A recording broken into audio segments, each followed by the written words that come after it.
ఐఏఎస్లను transfer చేసుడు కష్టం, easy. తీసి అటేస్తే మళ్ళీ కూడా వెనక్కి వచ్చి అడిగే ధైర్యం చేయరు. కానీ ఒక టీచర్ని ట్రాన్స్ఫర్ చేయగలమా? మీరు చెప్పండి, ఎంత శక్తి ఉంది మీకు?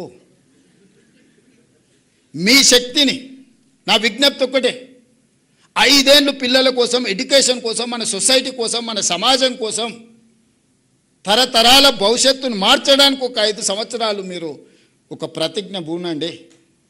ఆ ప్రతిజ్ఞ ఈ దేశాన్ని మార్చకపోతే చూడండి, తెలంగాణను కాదు ఈ దేశాన్ని మారుస్తుంది. ఈ దేశానికి నాయకత్వం పివి నరసింహారావు గారు ఇయ్యలేదా?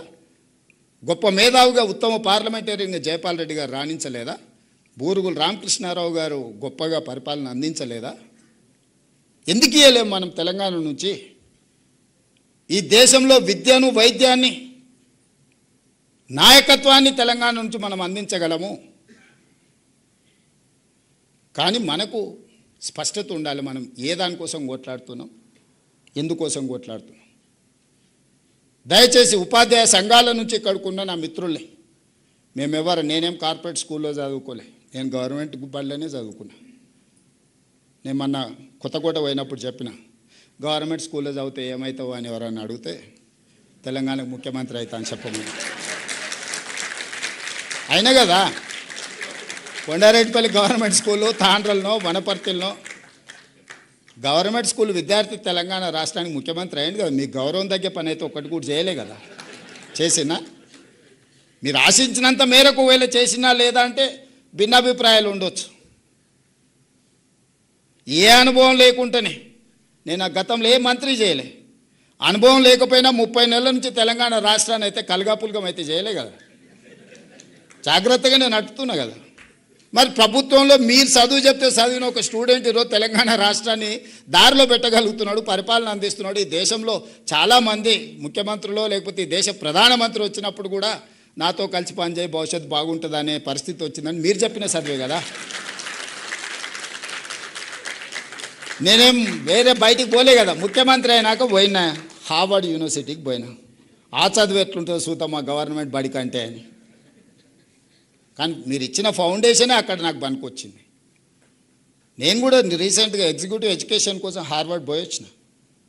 ఈ దేశంలో నాకు తెలిసి మరి ఎవరైనా ముఖ్యమంత్రులు పోయినో పోలేదో నాకు తెలియదు, పెద్దలు కేశవరావు గారు చెప్పాలా.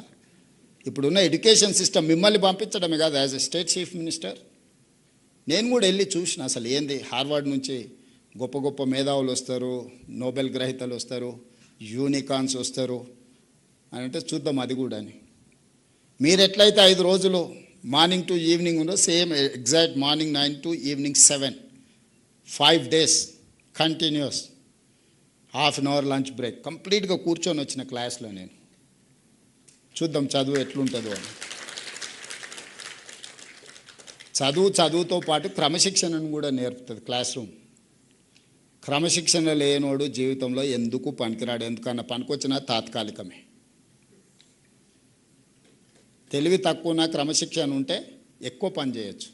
తెలివి ఎక్కువ క్రమశిక్షణ లేకపోతే సరైన సమయానికి వాడు అక్కడికి రానేరాడు. దానివల్ల ఏం ఉపయోగం? మహామేధా ఉంటాడు కానీ పరీక్ష రోజు పరీక్ష రాయకపోతే ఏమవుతాడు? అట్లనే ఈరోజు మిత్రులారా, మనందరం ఒక 5 ఏళ్ళు ఒక మంచి ఆలోచన చేద్దాం. మనం ఇబ్బందులలో ఏం లేం, ఆకలితో ఏం చచ్చిపోతలేం. కుటుంబం కూడా అత్యంత దారుణమైన పరిస్థితులలో ఏం లేం. నా టీచర్లు అందరూ మంచిగా, గౌరవంగా, ఆర్థికంగా సమాజంలో చాలామంది కంటే బాగా ఈరోజు వాళ్ళు ఉన్నారు. వాళ్ళు సంఘాలు ఒకవేళ మీకు చెప్పిన మీరు సొంతంగా ఆలోచన చేసుకోండి. మీరే నాయకులను తయారు చేసేది కూడా మీరే. 5 సంవత్సరాలు మేము పేద విద్యార్థుల కోసం, ప్రభుత్వ పాఠశాలకు వచ్చే పిల్లల కోసమే మేము అంకితం అవ్వదలుచుకున్నాము. 5 సంవత్సరాల తర్వాత మేము వెనక్కి తిరిగి చూసుకుంటాం. ఒకవేళ ఏమైనా కోల్పోతే మా రేవంత్ అన్న దగ్గరకు పోయి మేము కొట్లాడి తెచ్చుకుంటామని మీరు మనసులో పెట్టుకోండి. 34 వరకు నేనే ఉంటా, మీకు ఎవ్వరికి ఏం అనుమానం లేదు. ఈరోజు 26, 31 వరకు పిల్లల కోసం పనిచేయండి. ఈ 5 ఏళ్ళు మీ బాధ్యత నేను తీసుకుంటా.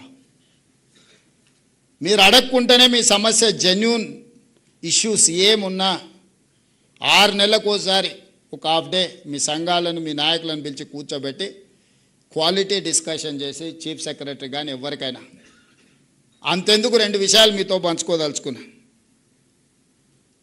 జనవరి 2024 1 తారీఖు కంటే ముందు ఏంటంటే 1 తారీఖు మీ జీతాలు వచ్చినాయి. గుండెల మీద చేసుకొని చెప్పండి. తెలంగాణ వచ్చిన తర్వాత 10 సంవత్సరాలు 1 తారీఖు నాడు మీ ఖాతాలో జీతాలు పడ్డాయా?